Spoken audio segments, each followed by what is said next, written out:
finger down if you've ever been personally victimized by your landlord.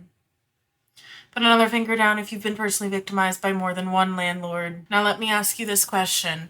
Wouldn't you rather pay your own mortgage instead of your landlord's mortgage? This video is going to be the first in a series of videos, and in this video I'm going to tell you all the reasons why you should consider buying instead of renting, and in the next part I'm going to tell you exactly how to do it. And this is going to be specifically speaking about Milwaukee, Wisconsin.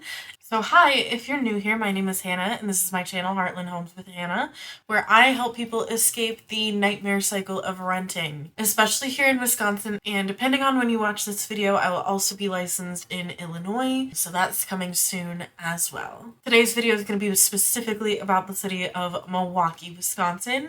I will also do another part about Madison, Wisconsin as well, but this video is about Milwaukee specifically. So if you've been renting in Milwaukee, Madison, or really honestly anywhere, you already know renting is becoming more expensive, more chaotic, and more unreliable every single year. And you know, every single year that your lease goes by, you're gonna pay more and more.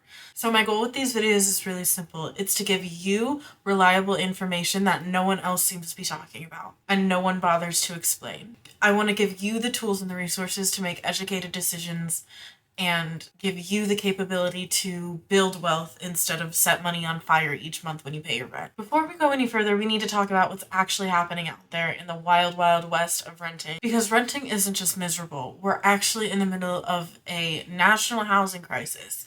And this crisis is being caused by, drumroll please, corporate investors buying up single-family homes and then charging astronomical rents and raising your rents higher and higher every passing year. And I'm not talking about your local investors that maybe have one or two, maybe three properties. I'm talking about corporations coming in and buying up housing that we, the public, and we, the community, need. I'm talking about massive companies, hedge funds, out-of-state landlord groups. And honestly, this is not just a Milwaukee problem. It's not just a Wisconsin problem.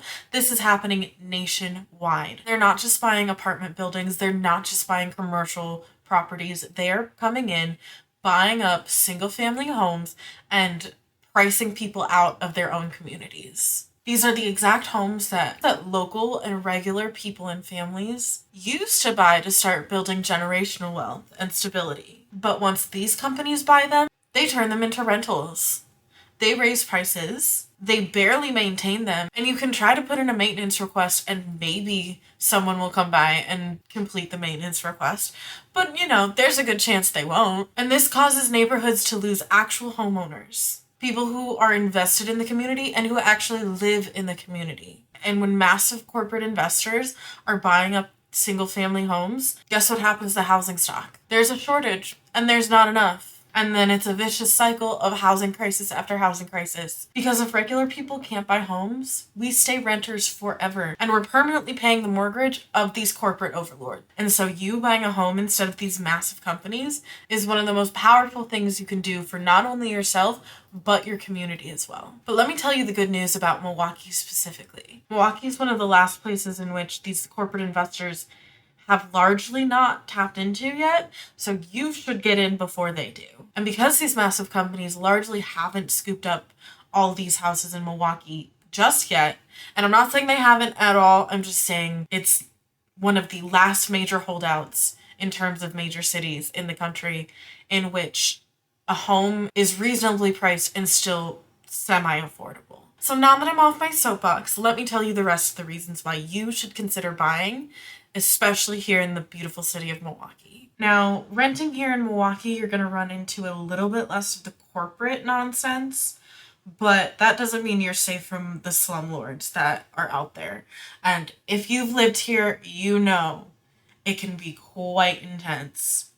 And quite frankly, on a personal level, I've lived in Milwaukee 7 years, and I pretty much moved every single year because there was something dangerously wrong with every apartment I've ever lived in here. So not only can these units be potentially horrifically dangerous for your health and have major habitability issues, but you're also roughly paying around $1,400 to $1,600 a month just for a one bedroom that may or may not be habitable. And heaven forbid your landlord actually fix the issues that arise. So at best, you're paying for a mediocre, entirely too expensive living situation. And if you want to hear a story time about a particularly bad renting experience that I personally had here in Milwaukee, I will probably put that story on my personal channel. If that is out, I'll link it. But anyways, back to what we were talking about. So not only are your rents high, but you're also competing with all the other people that need to find rental housing in the city. Not so fun fact,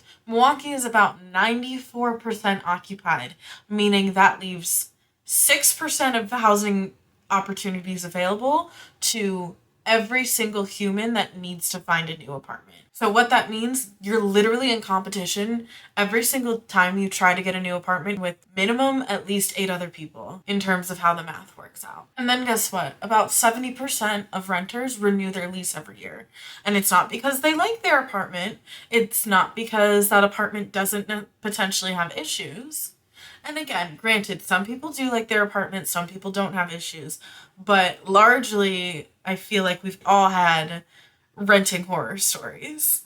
But 70% of people renew their leases every year for the sheer fact that it's easier to stay put than it is to fight over the limited availability of units. And let me hit you with some more unfun numbers. About 50% of Milwaukee is spending at least a third of their income on rent. And that's if you're in the lucky half, because an even worse statistic is a huge number of people are spending more than 90% of their monthly income on rent alone. So if you feel like you're drowning every month, there's a good chance you actually might be, because your rent is too high and our landlords don't have any incentive to lower rents because they know 8 people potentially are fighting over one single unit, and they can raise the prices of rent because we have no other option but to fight over that. So let's talk about why Milwaukee's inventory is so limited. And that's because a lot of these single family homes that are being scooped up by investors are extremely old. And now that doesn't mean that houses that are old are inherently inhabitable or problematic, but it does mean that these companies that are scooping them up in bulk don't necessarily care about maintaining the condition. They just want it to be passable enough to be rented out. And when I say old, I'm talking about 75% of Milwaukee's homes were built before 1960. Now, that's not saying that everything built before 1960 is in bad condition. A lot of them aren't. A lot of them are great condition because they've been upkept by the owners. Because when people live in the home that they own, so they have a vested interest in making sure their home is well kept and maintained. So when corporate investors buy the home, they don't live in it. They don't particularly care if it's maintained well. They care about whether it's passable enough to be deemed habitable for someone to live in, to rent. Now let me tell you, according to national data, about 9% of homes built before 1940 are deemed inhabitable. So when that keeps happening over and over, so then it's this vicious cycle of homes that aren't kept, homes that are being rented so people don't even have the option to buy them. And let me tell you, these companies aren't buying up $1 million homes. They're buying up the starter home, the homes that used to be $100,000 to $200,000. The homes that would have normally been the entry point for regular people to purchase their first home. So those are just some unfun facts about what it's like to rent here in Milwaukee. But now let's get into the actual math and numbers behind renting versus buying here. So here's the deal. Median home prices here in Milwaukee are sitting about around $220,000. Yes, that fluctuates by neighborhood, condition, all of that. But this is a pretty accurate middle point for starter homes. With today's interest rates, which I know are high, but even with high interest rates, there's a high likelihood that your monthly mortgage payment would be less or at least comparable to what you pay in rent each month. Even with our high interest rates, your monthly mortgage payment on let's throw out the number that I threw out earlier, $220,000 for a home, your monthly mortgage payment on that house would sit around $1,500 to $1,700 a month, depending on taxes, how much you put for the down payment. That will cause that number to fluctuate. But again, ballpark numbers on a mortgage for a $200,000 house is around the same amount that you're spending on rent each month. So again, let me ask you, would you rather spend that money building equity in something that you own, or would you rather set it on fire and never have any return on investment other than maybe you have a habitable roof over your head? So this whole idea that renting is cheaper is kind of a myth. And here's the wild part. Even with higher interest rates, Milwaukee home prices have been shown to steadily increase year over year consistently, each year rising about 4 to 6%. Now, these aren't dramatic increases and spikes in home price values like you see in other markets, but it's steady, reliable, and consistent growth. Now, why I mentioned high interest rates is because you can always refinance your home, but you might not always be able to get the home for that lower price, because if homes are consistently gaining value, there's a chance that the price on the home that you're looking at may never be that low again. And again,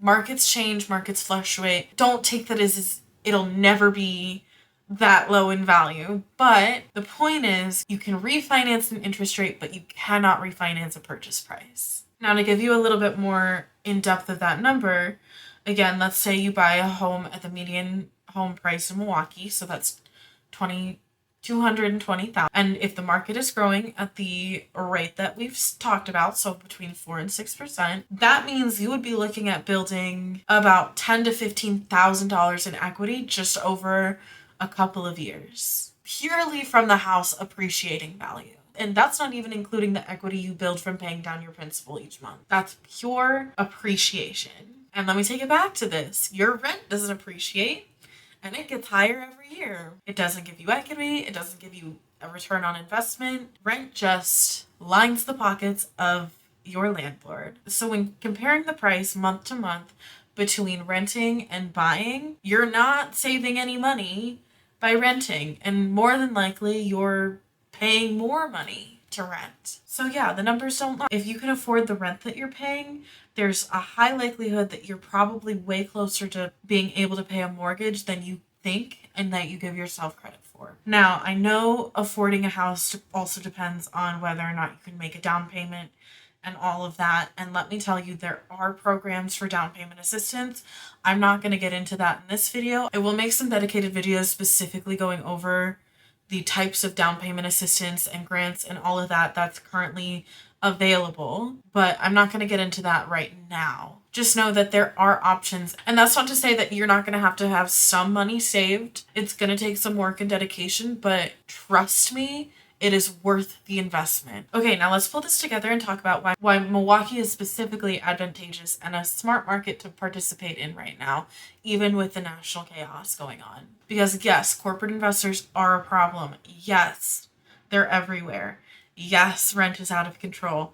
Yes, housing affordability is a crisis right now. That's not unique to Milwaukee. But here, there's this really unique and rare combination of factors that actually put regular people in a way better position than some of our other major city counterparts. And as I mentioned in the last part, our median home prices sit around the low 200,000s, which is absolutely unheard of in our grand year of 2025 going into 2026, especially for a city that is comparable in size to ours. There's job growth, there's culture, there's proximity to Chicago. So in most cities, you're looking at double this price for the same exact size, type, and everything kind of home. And even with our home prices rising, they're rising steadily, not explosively, which means the market isn't a bubble ready to burst. It's stable, predictable, and trending upward in a way that actually benefits homeowners without pricing them out. The third great thing about Milwaukee is our job market is shifting in a way that favors long-term investment in the communities here. I'm talking about healthcare jobs, manufacturing, engineering, higher education, and expanding of the service economy. All of these job sectors are creating a level of economic stability that renters don't necessarily feel, but homeowners do feel that stability. And a fourth big reason why you want to buy a house in Milwaukee sooner rather than later is because of the affordability, corporate investors are very much looking to buy up property here, and you want to beat them to it. Because every single time a home buyer beats out these large corporate investors in buying our houses, we keep more houses in the hands of the people that actually live here. And I don't want to sound dramatic, but it is dramatic. Because we all win when more of us are buying homes and less of our homes are being sold to corporations. There's literally no other major metro city in the Midwest right now that gives you these unique combinations of factors. And those factors being entry point affordability, strong job stability, steady appreciation of home values, and all the other things we talked about today. And that's why buying here in Milwaukee is an especially good idea. And I'm not saying this market is perfect. I'm not saying it's magical.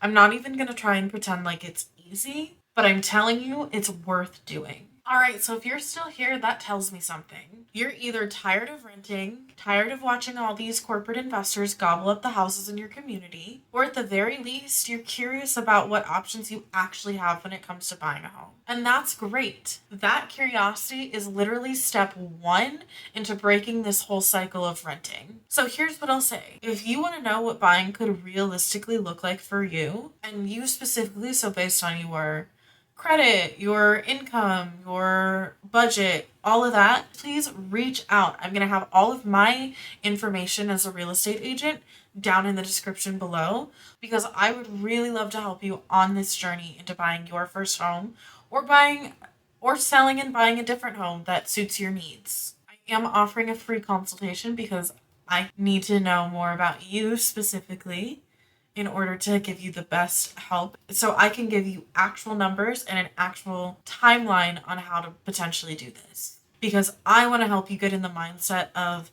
this is possible and something I am 100% working towards versus the mindset of, yeah, that'd be nice hypothetically. So again, I do free buyer consultations where we break down everything that you could need to know, like what you can afford right now, what you'd need to save, what a realistic timeline for getting all this done would be, and I'm here to give you clarity. Again, you can book a one-on-one with me in the description down below, or you can text me a number down below in the description as well, or you can shoot me a text or an email, whichever is more comfortable for you. All of that information will be down in the description box. And don't forget to like, subscribe, and turn your notifications on so you keep up to date with all my videos and you stay informed.